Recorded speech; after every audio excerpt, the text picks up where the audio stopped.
Hello students, today I am preparing one video for you people on the topic how to study. But if you ask me question how to study, my answer depend on the level you are learning. If you are a primary student, secondary student, higher secondary, college student, then the answer differs. And when you are a secondary and higher secondary student also, but you are going to face the examinations after 70 days, then also my answer differs. So for today, we will focus on the students of 10th standard, 12th standard, CBSE who are going to face exams. अब जब 70 दिन से कम time या उतना ही time हमारे हाथ में है और हमें ज़्यादा से ज़्यादा मार्क्स अपने मार्कशीट पर चाहिए, तो कैसे करें पढ़ाई, कैसे प्लान करें अपना हर एक दिन। सबसे पहले अब इस स्टेज पर क्या करना चाहिए। हो सकता है कुछ सब्जेक्ट्स के अपना सिलेबस कंप्लीट हो चुका हो, कुछ सब्जेक्ट्स का 90%, 85% हुआ हो, लेकिन फिर भी अब आपको चाहिए कि आप हर सब्जेक्ट के कुछ टेंटेटिव क्वेश्चन पेपर और कुछ ओल्ड क्वेश्चन पेपर सॉल्व करें, वो भी टाइमर लगा के 3 घंटे का, ठीक है। और वो फिर सॉल्व करने के बाद आप जाओ अपने सब्जेक्ट टीचर को दिखाओ, उनसे इवैल्यूएट करवा लो और उनके सजेशंस पर काम करो, ठीक है।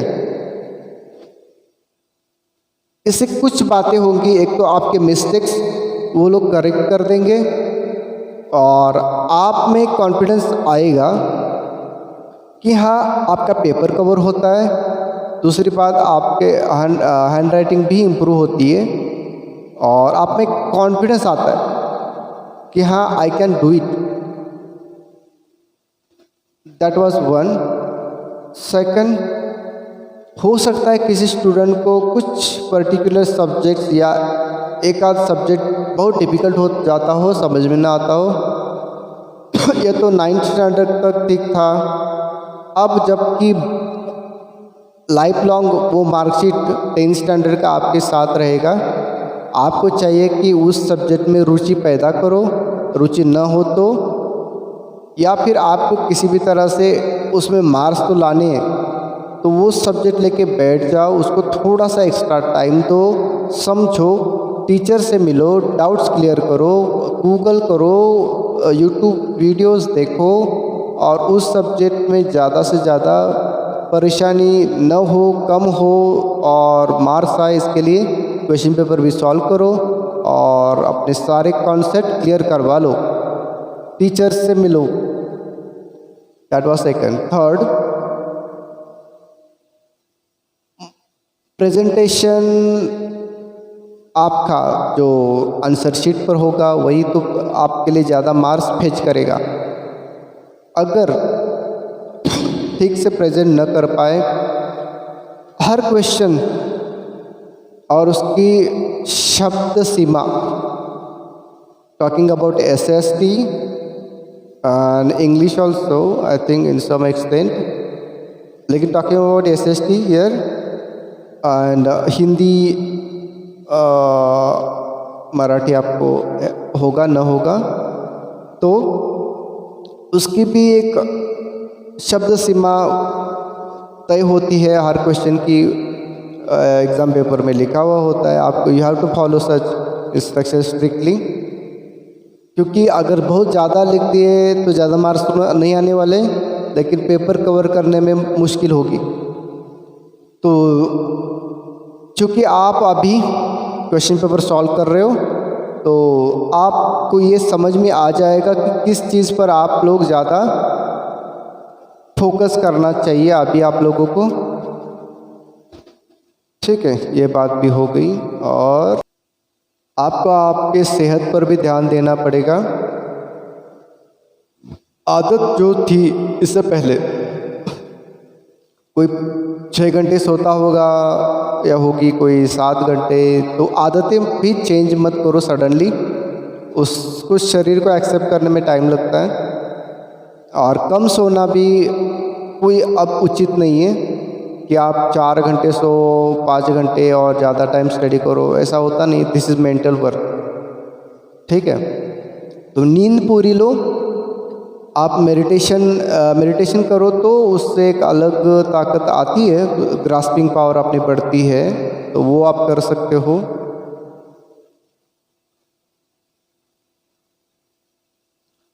रोज़ कम से कम एक क्वेश्चन पेपर सॉल्व करना ही है, टाइमर लगा के 3 घंटे का, वो कर लो।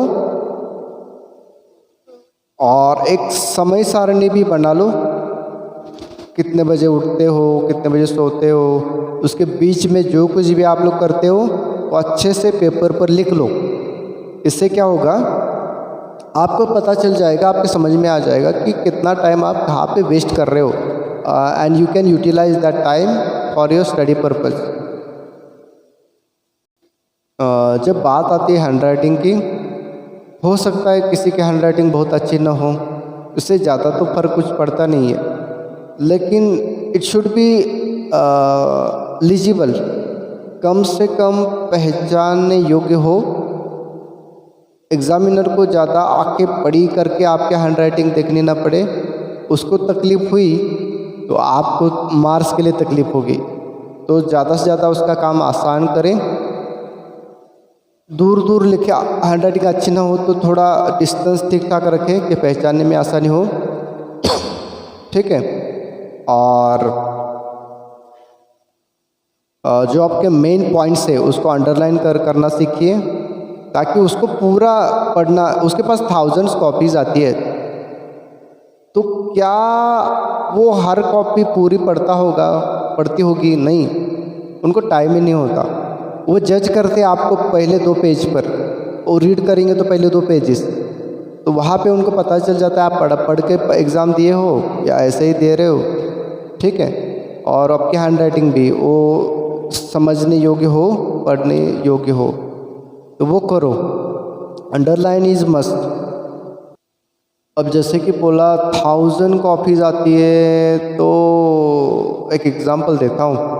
अगर आप को सिनेमा हॉल में बैठा के एक ही मूवी दिखाई जाए, 1 बार, 2 बार, 3 बार, 100 टाइम्स, 200 टाइम्स, आप बोर नहीं होंगे क्या?